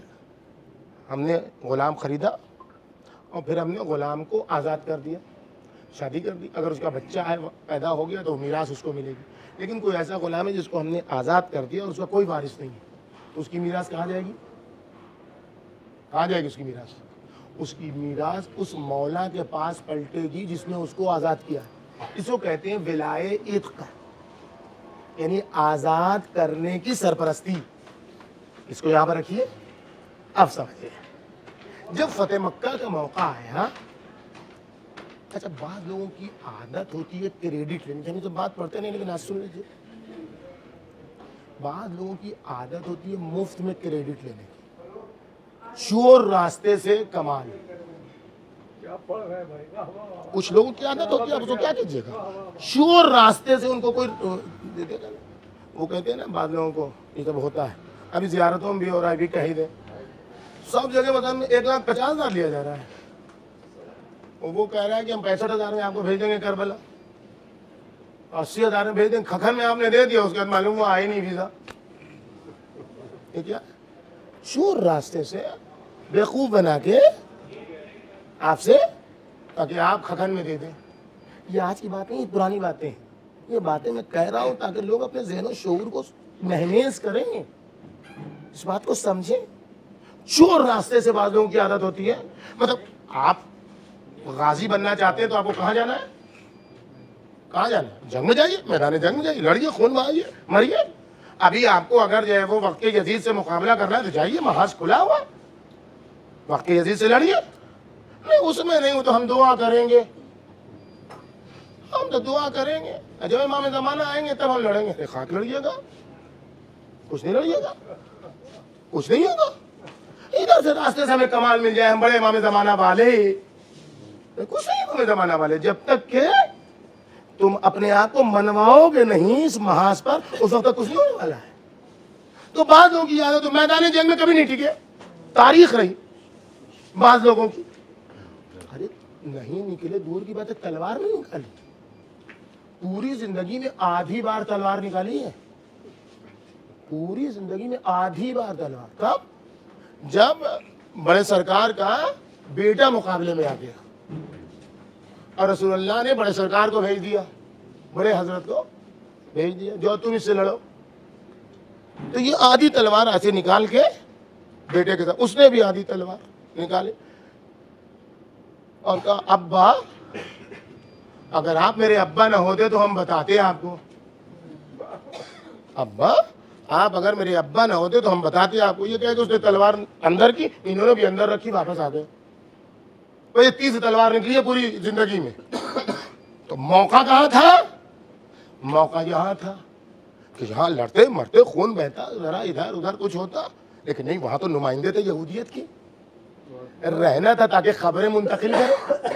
آپ دیکھیں, تو اب ایسے لوگوں کو کوئی جگہ ہونی چاہیے کہ جہاں گوشت اڑائیں. تو کہاں موقع ملا؟ کہاں موقع ملا؟ فتح مکہ میں. جیسے ہی رسول اللہ وارد ہوئے فوج جرار کے ساتھ, تو ویسے ہی نعرہ لگایا انہوں نے جو کہیں نہیں ٹکے. کیا کہا؟ الیوم یوم الملحمہ, الیوم یوم الملحمہ. آج تو گوشت اڑنے کا دن ہے, آج تو گوشت کے ٹکڑے اڑیں گے. کیا کتنا عظیم موقع ہے. سب فتح مکہ کے موقع پر سب مرعوب رسول اللہ سے, کسی کو تلوار اٹھانے کی ہمت نہیں. تو یہاں پر تو مار کے غازی بننا آسان ہے کہ ہم نے بھی کبھی تلوار نکالی تھی. ایک بار نعرہ الیوم یوم الملحمہ, الیوم یوم الملحمہ. آج تو گوشت کے ٹکڑے اڑنے کا دن ہے. نبی خدا کو خبر پہنچی, اور پہنچی تو رسول اللہ نے کہا یہ کیا نعرہ لگ رہا ہے؟ یہ تو ظالم قزاقوں کا نعرہ ہے کہ کسی کے اوپر قبضہ پا لیتے تو اس کو ٹکڑے ٹکڑے کر دیتے ہیں. نعرہ بدلو, نعرہ بدلو. تو کیا ہوگا رسول اللہ نعرہ کا اعلان کرو, الیوم یوم المرحمہ, الیوم یوم المرحمہ. آج تو رحمت کی بارش کا دن ہے, آج مصطفیٰ جیتے ہیں, دنیا کا کوئی لٹیرا نہیں جیتا ہے. صلوات بھیجیے محمد والے محمد. اور اب جب رسول اللہ آئے میدان میں, الیوم یوم المرحمہ, نعرہ بدل گیا. دیکھیے ذرا سا نعرہ بدلا ہے, لام کو رے میں تبدیل کیا گیا ہے. ابھی یہ مصطفیٰ کی آپ چاشنی دیکھیں, انداز دیکھیں. اب جو نعرہ بدلا تو اب سب آ گیا, تو فتح مکہ پڑھنے کا موقع نہیں ہے. تو رسول اللہ کا ایک جملہ کہ آج میں وہی کہتا ہوں جو میرے بھائی یوسف نے اپنے بھائیوں سے کہا تھا, لا تثریب علیکم اليوم اذهبوا اذهبوا انتم الطلقاء. یہ مصطفیٰ کا جملہ ہے. جاؤ جاؤ تم سب آزاد شدہ ہو, یعنی سب غلام بن چکے تھے, غلام بن چکے تھے. آج سے مصطفیٰ نے تمہیں زندگی بخشی, آزاد کیا. یعنی فتح مکہ میں جو جو کافر تھا اس پر مصطفیٰ اور نسل مصطفیٰ کو ولایت حاصل ہے, آزاد کرنے کی ولایت حاصل ہے. یہ ناصور تھا بنی امیہ کے لیے, اور اس کو بنی امیہ کسی طریقے سے بھلانا چاہتے تھے کہ کچھ ہو جائے تاکہ ہم بھی قیدی بنا لیں پھر آزاد کر دیں. سورہ حسن, امام حسن نے سولہ کیوں کہ کچھ چیزیں ظاہری ہوتی ہیں. میں نے کہا بصیرت حاصل کیجئے, یہ سامنے والی چیزوں کو نہ دیکھا کیجئے, اس کے پیچھے جو ہوتا ہے. یہ حی علی خیر العمل کیوں ہٹا؟ اذان سے حی علی خیر العمل کیوں ہٹا؟ دلیل اسی کیا ہے معلوم ہے آپ کو؟ حی علی خیر العمل کہنے سے جہاد کی یاد آتی ہے. وہ لگتا ہے کہ لڑائی کرنے کو جا رہے ہیں, اس لیے پبلک کو سکون کی ضرورت ہے. دیکھیں کتنی اچھی بات, پیاری پیاری میٹھی میٹھی. آپ دیکھیں پبلک کو آرام سکون کی ضرورت ہے. ہر وقت لڑائی جھگڑے کی بات نہیں ہونی چاہیے. دیکھیں زندگی گزری جس کی لڑائی جھگڑے میں, وہ کتنا سیدھا پیارا ہو گیا. اللہ اللہ. دیکھیں اب ضرورت نہیں ہے, اب ضرورت ہے عمرانیات کی, اب ضرورت ہے کنسٹرکشن کی. امیر المومنین کو خبر ملی کہ حی علی خیر العمل ہٹایا جا رہا ہے. کیا کہا ہے؟ کہا یہی کہ جہاد کی یاد آتی ہے, لڑائی جھگڑے کی. کہا یہ اس کا ظاہری چہرہ ہے, سبب یہ نہیں ہے. سبب یہ ہے کہ حی علی خیر العمل کہنے سے غدیر یاد آتی ہے. یہ لوگوں کے ذہنوں سے غدیر مٹانا چاہتا ہے, اس لیے حی علی خیر العمل ہٹا رہا ہے. صلوات محمد. بابا بلند صلوات محمد. افسوس کیجیے یہ چکنی چکنی باتوں میں مت آیا کرو, یہ بیجا میٹھی میٹھی باتوں میں مت آیا کرو, ان کے پیچھے کے راز کو جانو. یہ صلح حسن کیوں ہوا؟ وہ ظاہری اسباب چھوڑیے سب, امام حسن میں تنہا اتنی طاقت تھی کہ وہ لڑ سکتے تھے, سب تھی. ظاہری اسباب اپنی جگہ مسلم ہیں. کمانڈر ہی جو ہے وہ چلا گیا معاویہ کے لشکر میں, عبید اللہ ابن زیاد, 30,000 درہم میں. لوگوں نے جیسے معاویہ کو خط لکھ دیا, تو کہہ دے ہم ہاتھ پکڑ کے رسی باندھ کے حسن کو پہنچا دیں گے. امام حسن کی ران پر ایسا حملہ ہوا ہے کہ جو ہے وہ ہڈیوں تک جو ہے وہ زخم پہنچ گیا. یہ تو چھوڑ دیجیے, جب ظاہری چیزیں ہیں. یہ جو صلح کا پیغام دیا تھا اور سفید کاغذ دیا تھا, جانتے ہیں تاریخ میں سب سے پہلے ہارٹ اٹیک کہاں ہوا ہے؟ کہاں ہوا ہے؟ امریاس کو. یہ مشورہ دینے والا امریاس ہے. جب اپنی شرائط دی معاویہ نے تو امام حسن نے واپس کر دیا. تو امریاس نے یہی ہے جو دنیاوی معادلات اور گنت بھی آتے ہیں, وہ اپنی گنت میں ہوتے ہیں بہت سٹیک, لیکن اللہ اس گنت کی ایک کڑی کو نیچے گرا دیتا ہے, معادلات بگڑ جاتے. کل سے لے کر آج تک یہی تھا. ابھی جو انٹرنیشنل پیمانے پر حملہ ہوا ہے اس میں ساری گنت اپنی جگہ پر تھی. یہ ہوگا تو یہ ہوگا, یہ ہوگا تو یہ ہوگا. سب چہرے جتنے تھے سب اونچے اونچے چہرے تھے, اتنے بڑے چہرے جس ملک میں بھی ہوں گے اور وہ گر جائیں گے تو ملک ختم ہے. یہی سوچا بھی کیا تھا, یہی ہونے والا بھی تھا. لیکن 12 گھنٹے میں تو پبلک کو پتا چلا. 2 گھنٹے کے اندر میں ہر جگہ نیا کمانڈر بچھا دینا اور اس کو حکم نافذ کر دینا, یہ وہ الہی تدبیر تھی جو ائمہ طاہرین سے سید علی خامنائی نے لی تھی. وقت یزید سے مقابلہ ایسا ہوا کہ 12 گھنٹے میں چھکے چھوٹ گئے. صلوات بھیجیے محمد. تو گنت بہت اچھی بڑھائی تھی امریاس نے کہ تم سادہ کاغذ بھیج دو, یہ تم سے کبھی بھی حسن اور تم سے صلح بھول جاؤ. جب یہ صلح نہیں کریں گی تو تم آنا صلح کے پیغامبر بن کے کہ دیکھیے یہ تو فرزند رسول ہو کے خون خرابہ چاہتے ہیں. دیکھیں تم یہ سب امریاس نے سکھایا. یہ فرزند رسول ہو کے لوگوں کے خون سے ہولی کھیلنا چاہتے ہیں. ہم اے نبی کے راستے پر چلنے والے امیر شاہ, ہم چاہتے ہیں کہ خون نہ بہے, ہم چاہتے ہیں امن و امان ہو. یہ کہیں گے اور یہ کہہ کے تم لشکر لے کے جانا اور ان کو کر لینا قید, اور قید کر کے پھر ان کو کر دینا آزاد, اور تم بھی رسول اللہ والا جملہ بول دینا کہ جاؤ جاؤ تم لوگ آزاد ہو. بس وہ جو رسول اللہ نے آزاد کیا ہے فتح مکہ میں, یہ صلح کی مخالفت کریں گے امام حسن, اور تم لشکر لے کے جا کے ان کو قیدی بنانا اور قیدی بنانے کے بعد آزاد کر دینا. فتح مکہ کا بدلہ بے باک ہو جائے گا. یہ تھی اصل مشکل, یہ تھا اصل راز جس کو سکھایا تھا فرزند نابغہ کس نے؟ امریاس نے. حسن ابن علی عام مومن تو اللہ کے نور سے دیکھتا ہے. اتقوا فراست المومن لأنه ينظر بنور اللہ. مومن کی فراست و عقل مندی سے ڈرو, وہ اللہ کے نور سے دیکھتے ہو. یہ تو امام ہے, یہ تو تمہاری نسلوں سے واقف ہے, یہ تو جانتے ہیں تم کس بستر پر پیدا ہوئے ہو. انہوں نے اعلان کیا ہے کہ ہم جانتے ہیں تیرا بستر کیسا ہے. یہ ساری چیزیں امام حسن کو معلوم ہے. امام حسن وہ کیا جو ظالم کو موقع دے دے. امام حسن نے صلح کی زنجیر میں ایسے جکڑا امیر شام کو کہ زندہ رہے تب بھی نہ مشکل حل ہو, مر جائے تب بھی نہ مشکل حل ہو.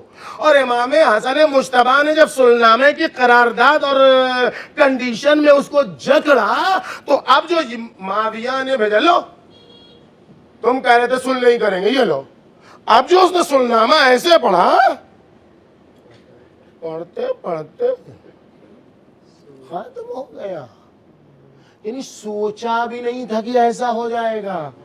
یہ وہ داغ ہے بنی امیہ کے اوپر طلقاء کا کہ جس کی بنیاد پر. اچھا ایک بات اور ہے, تو آج کے زمانے میں ہو گیا ہے نا کہ فیشن نام ہو گیا ہے بے پردگی کا. پرانے زمانے میں علامت تھی, جو کنیزیں ہوتی تھیں وہ بے پردہ, اور جو آزاد حرہ اور اسٹیٹس والی لیڈیز ہوتی تھیں وہ ہوتی تھی پردے میں. سمجھے, یہ پرانے زمانے کی روش تھی. آج تو ظاہر سی بات ہے, جب غلام زادے حکومت میں آئیں گے, جب غلام زادے حکومت میں آئیں گے تو یہی ہوگا جو ہو رہا ہے. اقدار بدلیں گے جو بدل چکے ہیں. تو اس زمانے تک یہ بات تھی کہ کنیزیں رہتی تھی بے پردہ, اگر رہے تو کوئی بات نہیں ہے, لیکن حرہ آزاد اسٹیٹس والی خاتون اگر بے پردہ ہو جائے تو یہ بہت بڑی بات ہے. اب جناب زینب کبریٰ کو کام کرنا تھا, خانہ معین کرنا تھا کہ کون باغی ہے کون حاکم ہے, تاکہ چہرے سے پردہ ہٹے, تاکہ چہرے سے نقاب اترے, تاکہ پتہ چلے کہ زینب کو لانے کا فلسفہ کیا ہے, تاکہ پتہ چلے کہ اللہ کیوں چاہتا ہے زینب کو اسیر کرے. اگر مجمع عام ہوتا دو چار لوگوں کا تب شاید وہاں کہتی تو کوئی بات ہوتی. 700 کرسی نشینوں کا مجمع ہے, اپنے بھی ہیں غیر بھی ہیں, وہاں سے مہمان یہاں سے مہمان ادھر سے مہمان, ساری دنیا کے لوگ بیٹھے ہوئے.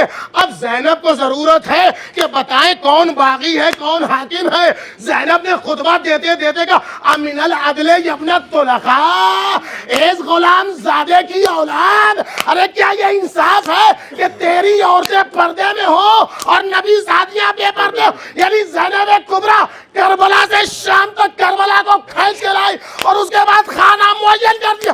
یہ خاندانی غلام زادہ ہے, یہ باغی ہے, حسین خاندانی حاکم کا نام ہے.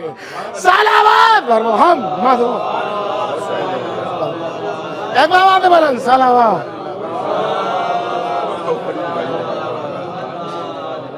نعرہ حیدری, نعرہ رسالت, نعرہ صلوات.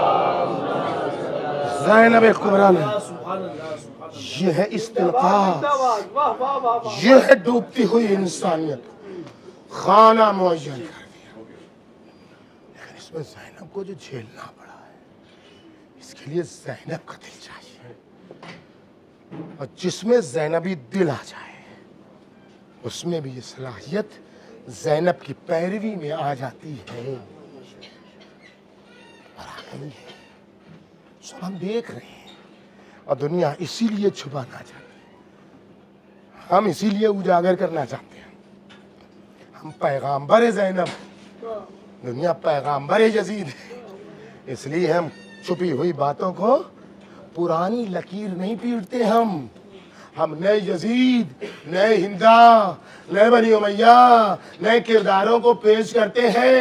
جن جن کے چہرے پر تقدس کی نقاب تھی ان سب کا چہرہ سامنے آ گیا. کل جن کے لیے کہا جاتا تھا یہ خادمین حرمین شریفین ہیں, جن جن کے لیے کہا جاتا تھا فرشتے ان کی جوتیاں سیدھی کرتے ہیں, یہ خانہ کعبہ کا امام ہے, اس کو من و سلوہ آتا ہے, اس کے خلاف زبان کھولو گے تو عذاب آ جائے گا. آج انقلاب ایرانی نے وہ کمال کر کے دکھایا کہ اگر وہاں تک نہیں پہنچ سکا کہ سب جگہ حکومت ہو تو کم سے کم چہرے سے نقاب ایسی الٹ دی کہ پتا چل گیا کس کا قبلہ حسین ہے کس کا قبلہ یزید ہے. صلوات بر محمد. بس زینب کو جو جفا کشی کرنی پڑی, جو مصیبت ہے, جمالان اکبر. اب دیکھیں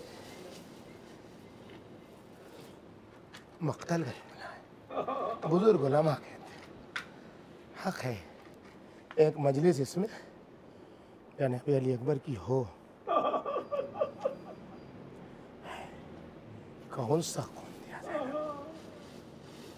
علماء عراق کہتے ہیں کہ جب عباس و علی اکبر مدینے کی گلیوں میں نکل جاتے تھے تو تو مدینے کے لوگ اپنی دکانیں بند کر کے ایسے کھڑے رہتے تھے، اللہ کیسا خوبرو جوان ہے، اللہ کیسا حسین جوان ہے، اللہ کیسی حسین تصویر ہے. ٹھاٹ کھٹاٹ مجمع. ایسی نوبت کہ ان دونوں کو گھر جانا پڑتا تھا. اور عجب مصیبت آپ دیکھیں، روکنے کا دل چاہے اس پر احترام سکھو عباس سے علی اکبر کا. کہتے ہیں آج عباس کا خط نکلتا ہوا تھا جناب علی اکبر کے مقام میں. شبیہ رسول تھے. جناب عباس جب چلتے تھے جناب علی اکبر کے ساتھ تو کبھی اپنے قد کے مطابق نہیں چلتے تھے. جب چلتے تھے جناب علی اکبر کے ساتھ تو اپنے شانوں کو جھکا کے چلتے تھے تاکہ شبیہ رسول سے اونچا قد نہ ہو. سوچو، غور کرو، ذرا دل پر ہاتھ رکھ کے سوچو، جب غیروں کو دیکھ کے اتنا سکون ملتا تھا تو جب اس بیٹے کو ماں دیکھتی ہے، جب اس بیٹے کو پھوپھی دیکھتی ہے. اکبر بزرگ علماء کے بیان کے مطابق اکبر اس ذات کا نام ہے کہ پیغمبر اکرم کی وفات کے بعد حسین کے چہرے پر کسی نے مسکراہٹ نہیں دیکھی. جب علی اکبر کی ولادت ہوئی تو حسین کے چہرے پر مسکراہٹ دیکھی گئی اور حسین نے لوگوں کو بخشش اور ہدیہ دینا شروع کیا. بہن سب سے آخر میں آئی. بھیا سنا تم سب کو اکبر کی ولادت کی خوشی میں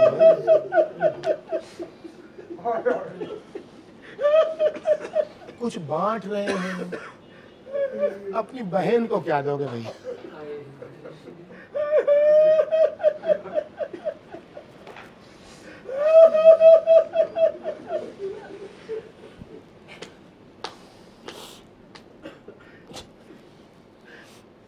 امام حسین نے کہا بہن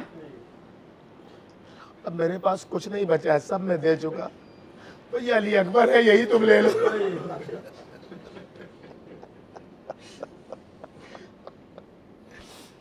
اس دن سے علی اکبر فرزند حسین زینب کے ہو گئے. زینب نے پالا اپنی تربیت. اور آپ سنیں، جب شام میں علی اکبر کا سر پہنچا ہے اور شام کی عورتوں نے علی اکبر کے سر کو دیکھا ہے، اور اس روایت کے مطابق کہ علی اکبر کی ماں جناب لیلا کربلا میں تھیں، اس واقعے کے مطابق جب شام کی عورتوں نے علی اکبر کے سر کو دیکھا ہے تو ایک بار ہاتھ، وہی نجس عورتیں وہی جو تالیاں بجا رہی تھی، انہیں کی بات کر رہا ہوں. انہوں نے جب دیکھا علی اکبر کے سر کو تو ہاتھ اٹھا لیا. یا اللہ، یا اللہ، جب یہ جوان مرا ہو تو اس کی ماں زندہ نہ ہو.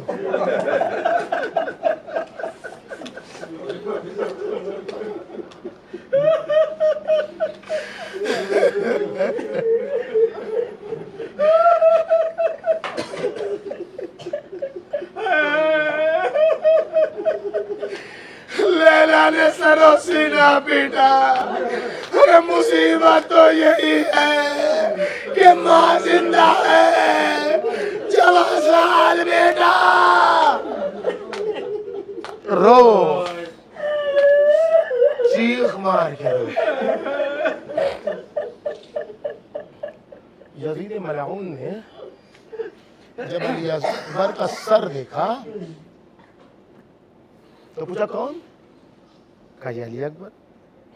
کہا یہ بھی تو علی ہے. کہا یہ اس سے چھوٹا. حسین نے اپنے تمام بچوں کا نام علی رکھا، یہ بڑا ہے.